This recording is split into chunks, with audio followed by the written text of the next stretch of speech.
Red Cliff line announce होती ही सिर्फ maps नहीं बदलते, लाखों लोगों की जिंदगियां बदलती है। पंजाब और बंगाल दोनों प्रोविंस पार्टीशन के सबसे बड़े सेंटर बन गए। लाहौर, अमृतसर, रावलपिंडी, कोलकाता और कई दूसरे इलाकों में कम्युनल वायलेंस बहुत तेजी से फैलने लगी। हिंदू, मुस्लिम और सिख कम्युनिटीज जो कई जगहों पर सालों से एक साथ रहते आए थे, अचानक डर के माहौल में फंस गए। कई घरों को आग लगा दी और बाजार बंद हो गए। मोहल्ले खाली होने लगे। कई लोगों को ये समझ ही नहीं आ रहा था।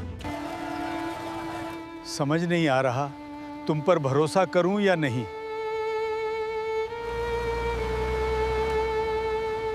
कल तक जो पड़ोसी था आज उस पर भरोसा करे या नहीं करे। लेकिन हर जगह हालात एक जैसी नहीं थी। कई इलाकों में लोगों ने एक दूसरे की जान बचाई, लेकिन कई जगहों पर इंसान ने इंसानियत को पीछे छोड़ दिया।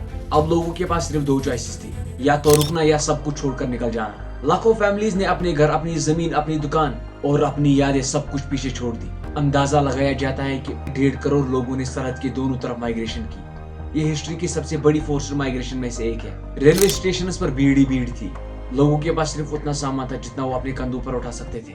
कई ट्रेन अपनी मंजिल तक पहुंची, लेकिन कई ट्रेन कभी अपनी कहानी नहीं सुना सके। हजारों फैमिलीज एक दूसरे के लिए हमेशा के लिए बिछड़ गए। बच्चे अपने माँ बाप से अलग हो गए और कई लोग कभी अपने घर वापस लौट नहीं सके। 15 अगस्त 1947 जब दिल्ली में आजादी का सेलिब्रेशन चल रहा था, एक शख्स वहाँ मौजूद नहीं थे, महात्मा गांधी। न उन्होंने परेड अटेंड की, न किसी ऑफिशियल सेलिब्रेशन का हिस्सा बने। उस वक्त गांधी जी कोलकाता में थे। उनका मानना था कि जब तक लोग एक दूसरे को मार रहे हो तो सिर्फ जश्न मनाना काफी नहीं है, सबसे पहले इंसानी जान बचाना जरूरी है। इसीलिए इंडिया की आजादी के दिन भी गांधी जी सड़कों पर अमन की अपील कर रहे थे। ये उनकी पॉलिटिकल स्ट्रेटजी या मॉरल रिस्पॉन्सिबिलिटी, इस पर हिस्टोरियंस के अलग अलग विचार है। लेकिन इतना जरूर है कि उन्होंने उस दिन सेलिब्रेशन से ज्यादा शांति को इम्पोर्टेंस दी। पार्टीशन ने सिर्फ 2 नए मुल्क नहीं बनाए, इसने लाखों कहानियां अधूरी छोड़ दी।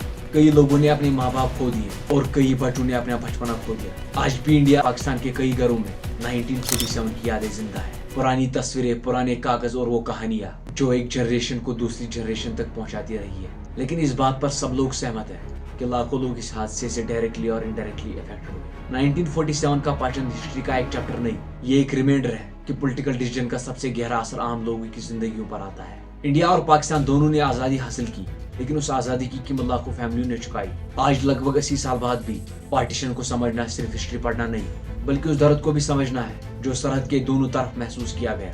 ये वीडियो किसी को ब्लेम करने के लिए नहीं, बल्कि हिस्ट्री को कॉन्टेक्स्ट के साथ समझने के लिए है। क्योंकि जब हम अपनी हिस्ट्री को ईमानदारी से समझेंगे, तभी हम अपना फ्यूचर बेहतर बना सकते हैं। Thank you for watching.